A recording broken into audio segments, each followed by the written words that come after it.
wa ala alihi wa sahbihi ajma'in. Allahumma iftah lana hikmataka wa ansur alaina rahmataka min hazain rahmatika ya arhamar rahimin. Amin ya rabbal alamin. Dan karena itu silakan kalian siap-siap ya untuk memperhatikan nanti presentasi dan sekaligus memberikan tanggapan. Baik, kita buka saja kuliah hari ini dengan membacakan Ummul Quran Suratul Fatihah. Ada di antara kalian yang mungkin sudah mengetahui tentang media dua dimensi, silakan mungkin. Ini pulpen ada wujudnya. Kalau kayak gini 3 dimensi, tapi kalau misalkan gambarnya saja itu 2 dimensi. Oke.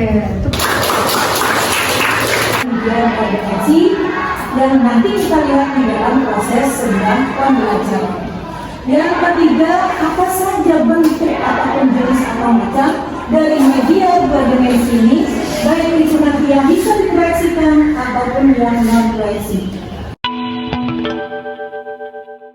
Perkenalkan, ini yang pertama di sini adalah sebagai koordinatornya adalah saudara Muhammad Kurniawan. Silakan berdiri, Muhammad Kurniawan.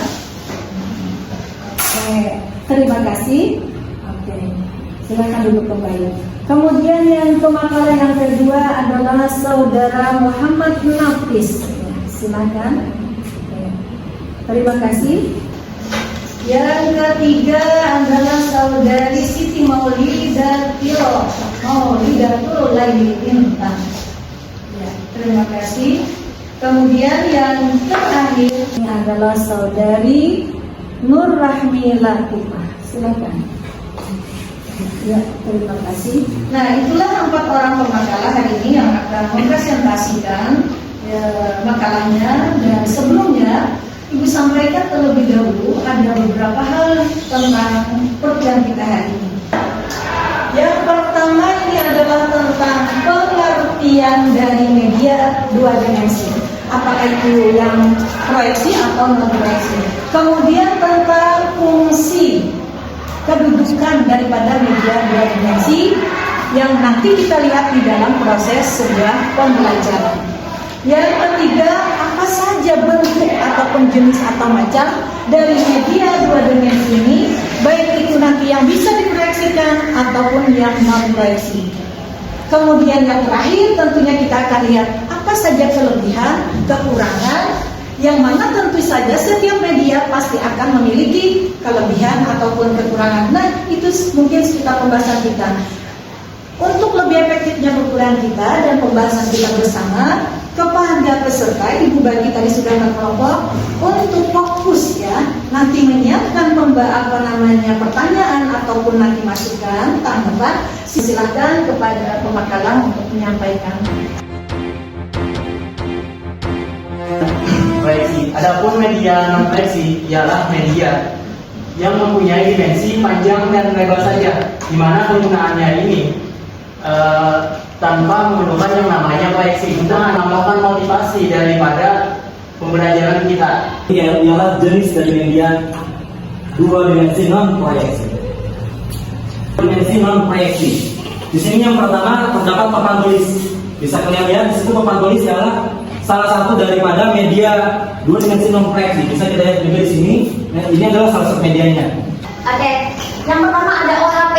Mungkin kita semuanya jarang melihat OHP ini karena OHP ini kita belum kita temui sih, karena ini di zaman dahulu sebelum ada proyektor yang ada di atas kita ini, dosen menggunakan OHP ini. Selanjutnya kita membahas tentang kelebihan dan kekurangan dari media dua dimensi, proyeksi dan non proyeksi. Nah, di sini dari yang non proyeksi dulu, dari media gambar. Kelebihannya di sini dapat kita lihat dapat digunakan pada sebagai materi pada mata pelajaran di setiap tingkatan. Jadi media gambar itu biasanya kayak foto-foto, itu salah satunya juga yang di print out. Nah, itu media gambar. Banyak materi ya, kemudian penjelasan yang baik ya tentang beberapa aspek yang tentunya kita ingin mengetahui bersama lebih mendalam lagi. Untuk itu Ibu beri kesempatan masing-masing kelompok peserta memberikan tanggapannya.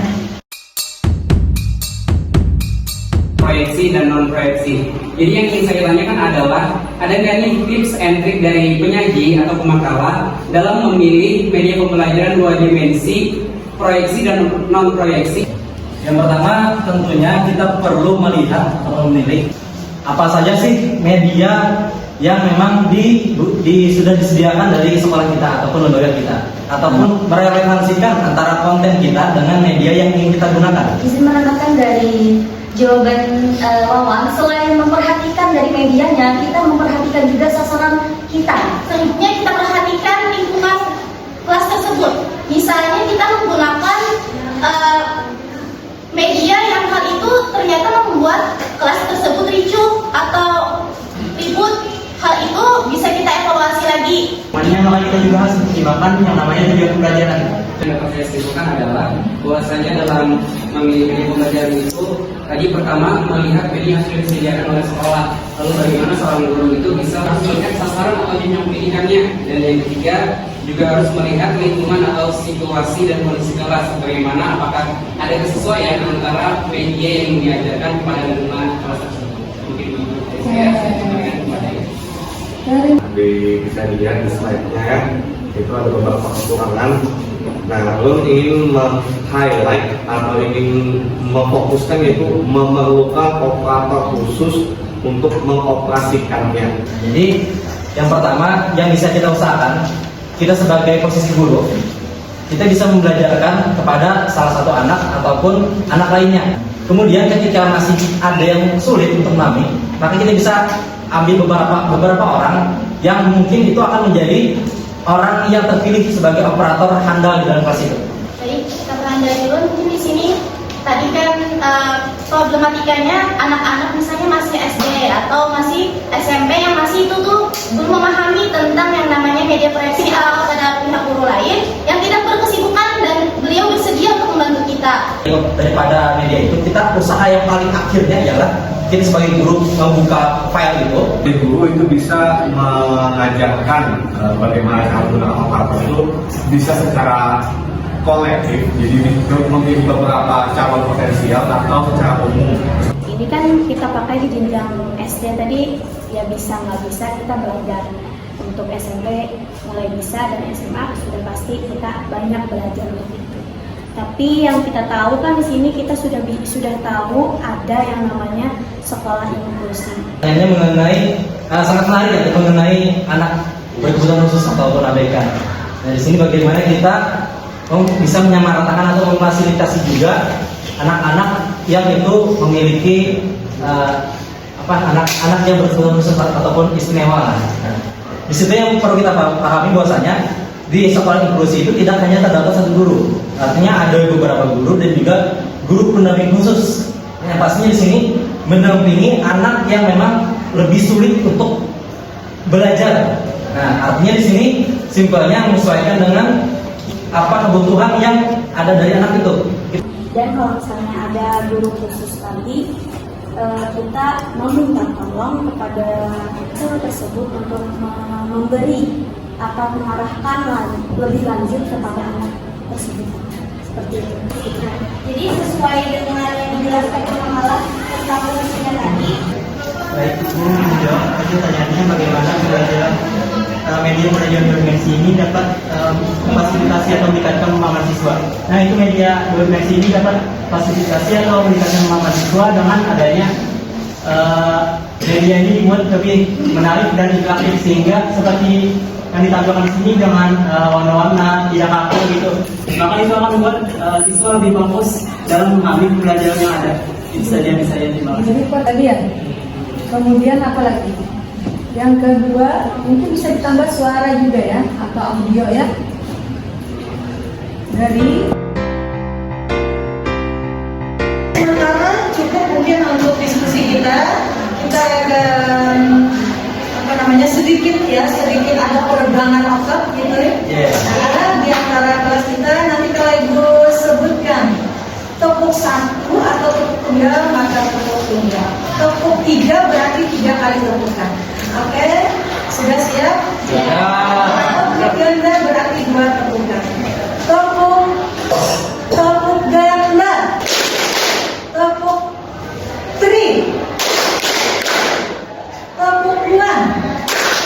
Alhamdulillah masih konsentrasi. Jadi seperti saya ingin menyampaikan pada dunia. Jadi di-PR-kan oleh Ibu kemarin. Oke, jadi saya akan membacakan bahasa Inggrisnya. Oke, How to do flat rights. Oke, cakep.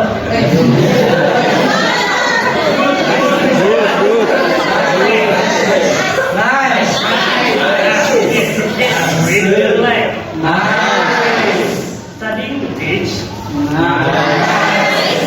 Like a flower is not finished. Oke, yang tadi nice ya. Sekarang bantu dengan bunga. Nah, oke. Teman-teman bahasa Indonesia kita dalam Banjar, jadi tambah bunga. Ya, semuanya ya. Berburu-buru ke padang datar. Dapat rusa belang kaki. Berguru kepala ajar. Tapi bunga kembang tak jadi.